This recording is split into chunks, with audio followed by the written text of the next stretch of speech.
Hi everyone, Gautam aka the Seeker of Wisdom. I'm a manifestation coach, and in this video we're going to be talking a little bit about revision. Now before I do so, I'd like to remind you guys I am available for coaching. So I offer hourly, monthly, email and DM coaching. The link will be in the description down below for an FAQ page where you guys will have all the answers you need, and thereafter you guys can reach out to me via Instagram or email for pricing information and to figure out what plans may be suitable for you.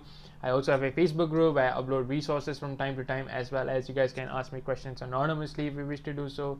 I also have a mailing list where I post articles from time to time, as well as my latest offers for coaching.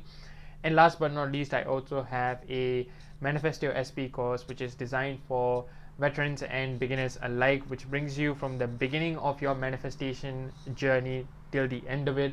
And it really goes into detail as to how you should, go about manifesting your SP, what steps you should take, and at every juncture you are quizzed, or you have worksheets to aid you.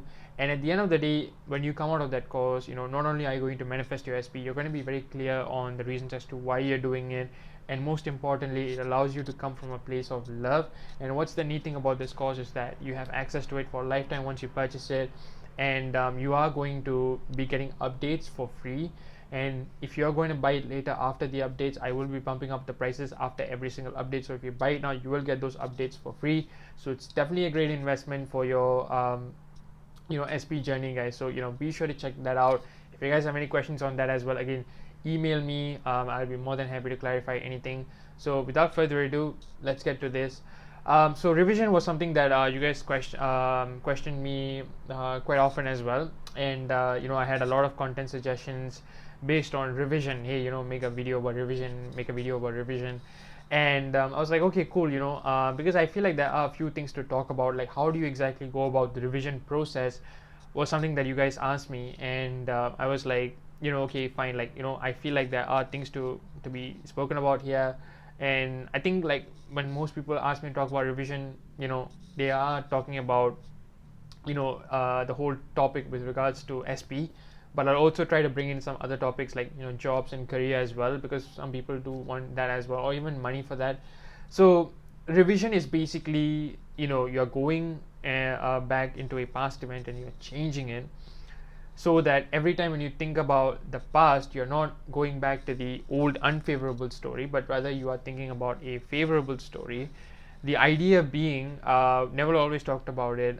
He used to say that when you think about an event, it doesn't recede into the past, it comes to like address you in the future. So basically, when you think about a past event, it's not a harmless thing where because it's an event of the past, it's not going to have any effect on the future. But because all things exist simultaneously, the past, present and the future, when you think about something right in the past that was unfavorable, essentially you're bringing that back to your attention, thereby making it your present. And by doing that, you're attracting future circumstances based on that, right? So by revising a past, right, and by going back to that revised event over and over and over again, whenever you want to think about the past, essentially you are aligning yourself with a future that is based on the revised set of events, right? This is why circumstances don't matter, because no matter what you have done, there already exists a reality where you have gone through exactly what you wanted to, right? And by thinking about things favorably, you're essentially aligning yourself with that reality where it already exists, right? So it's very similar concepts, and this is how it all ties in together, if you will. So revising your past essentially is all about going back to an event and changing a few elements here and there, so that the outcome of things was in a way that it really was favorable for you, and that makes you favorable, that makes you feel loved, cherished, and so on, right? So a lot of like unfavorable events for many people, especially those who have a lot of trauma, they often have unfavorable events in their childhood sometimes, right? So they have events that they don't really like feel like addressing because they are so traumatized by some of those events. It could be very simple, right? Like adults telling them a few things, or their teachers telling them a few things, or kids bullying them, or something like that. But it had such a profound effect on them that it continues to haunt their adult life still. So in those kinds of cases, what I would always say is like, go back and see yourself doing something else, right? Go back into those events and like see yourself doing something else and the outcome being favorable for you. Like if someone said something to you, right, you go back and you hear something favorable and you feeling happy and you know like thanking that person for that, and you know that, and every time when you want to think about that past event, you go back to that revised event. So those people who get often confused about how revision works is that one thing people ask me is that okay, so once I revise it, then what? Like you go back to that event over and over and over again whenever you are tempted to think about the past event. That's what you do, right? So I just want to clarify that really quick as well, is that it's not that you just think about it once and you just leave it.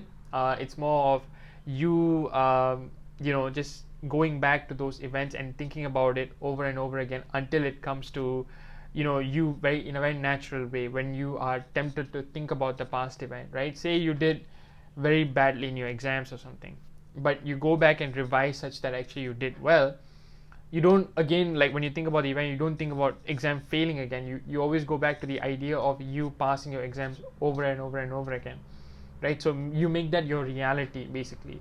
So you continue to align with that past until you can't think otherwise, right? It feels so real that part of you truly believes that okay, this is what actually went down that day, right? So that could be a way to go about the whole thing, and it's the same for SP, right? If you guys had a unfavorable encounter of sorts or interactions of any kind, you go back and you revise it, and you change the event to a completely different one. Maybe instead of having an argument, you guys went on a lovely date, for example, and you kind of imagine that, and you go back to that event over and over and over again until that kind of like you really believe that that is what actually went down that day. And by doing so, you're aligning yourself with a reality where that was what actually went down. So you're attracting circumstances based on that revised set of past, right? So Neville always talks about how you should revise the daily set of events as how you would have liked for them to go. And I guess the reason why he talks about it that way is because you don't want unfavorable things to kind of pile up, right? So you ideally want to revise everything as it comes by, so that you are like releasing anything that could be unfavorable, that could potentially hold you back, if that makes sense. So that is definitely a good exercise, especially if you have anything significant that day that you would like to revise. I would definitely suggest that you, before you go to bed, definitely revise how the day, your ideal version of that day went, and like just like going back to that every time you think about it.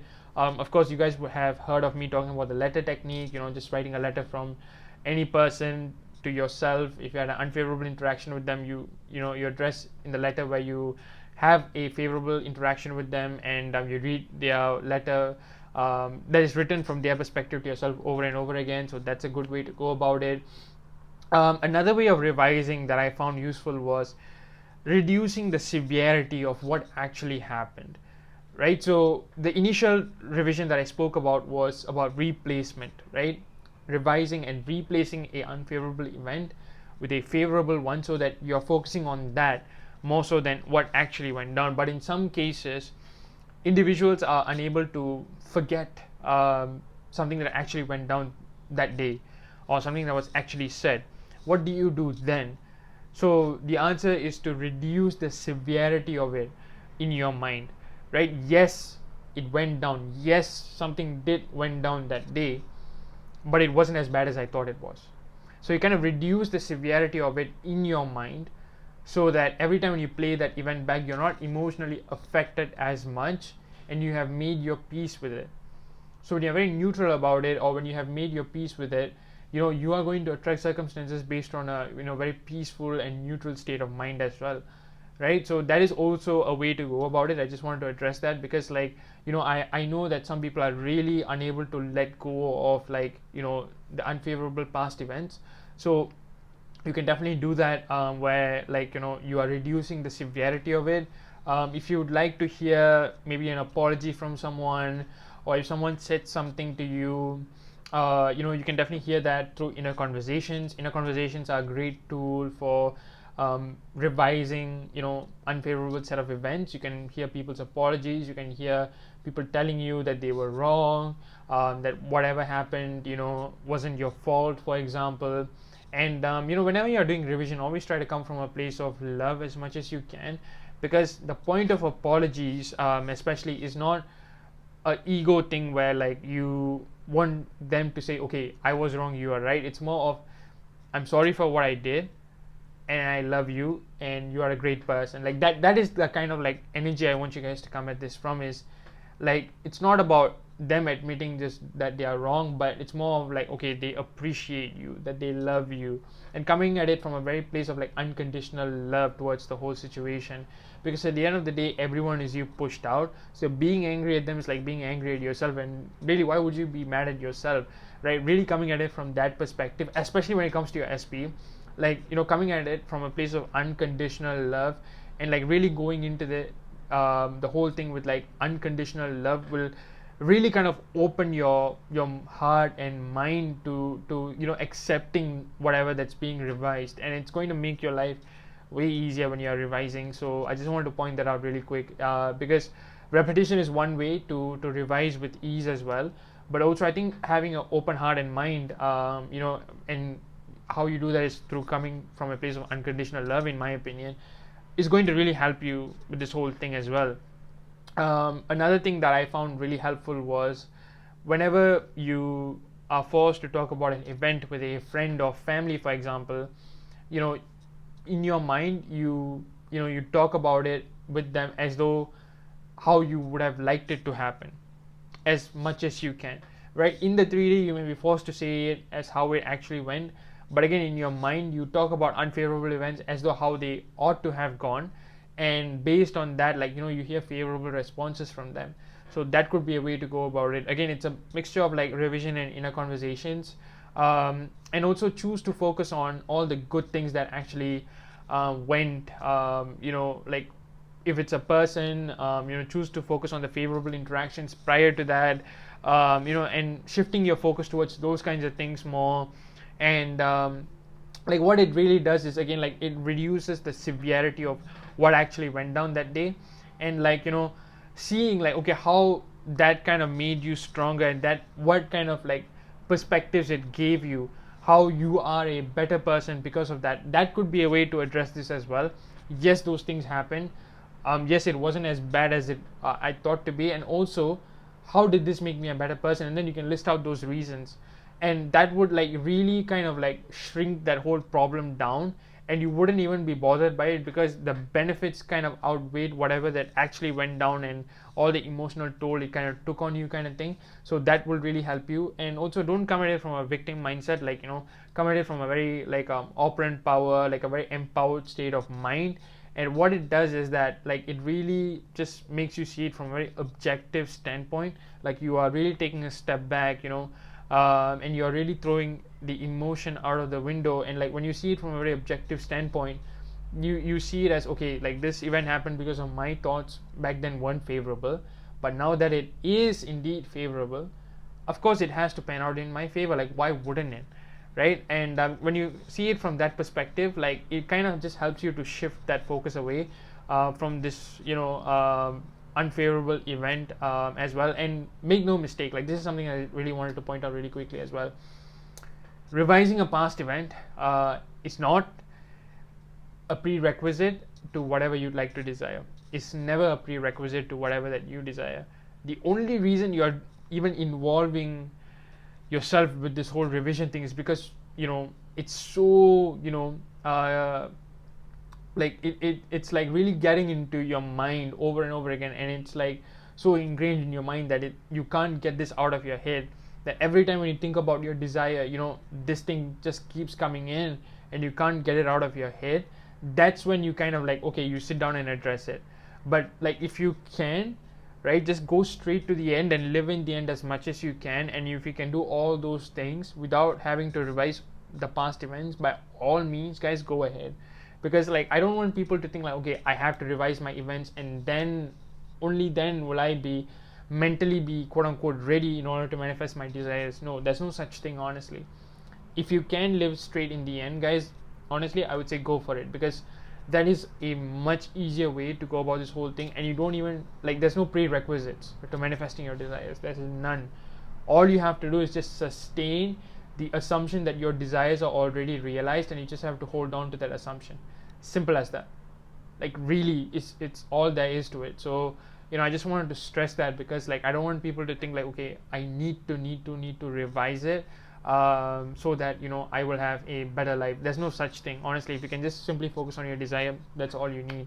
But that said, like, revision does has its use, especially when it comes to like things like SP. You can always intend that your relationship with your SP was always a very smooth one, that you guys were always friends, or you guys always had love for each other, and so on and so forth, right? If it's a childhood thing, again, you can go back and revise things that your childhood went very well, and you can see yourself playing around in the playground, or like people praising you, and like just soaking it all in.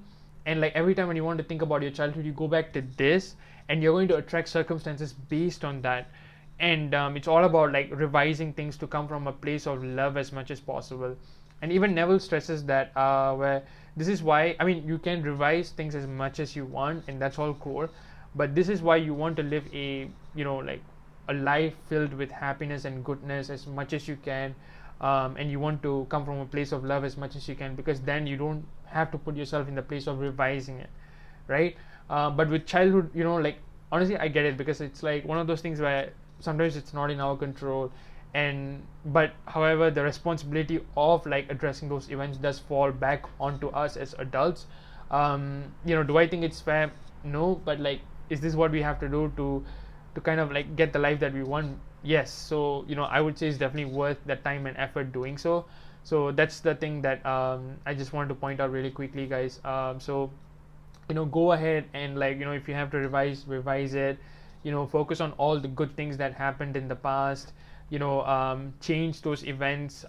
If you have to shift the elements accordingly, it could be a change of location, it could be the words that people said, or it could be events that you never experienced. You could put yourself back in those events and just like enjoy it in your mind, and and like see it in your mind, and really experience it that way. And what's going to happen is that you're going to attract circumstances based on that, right? So this is why honestly the past is not relevant at all.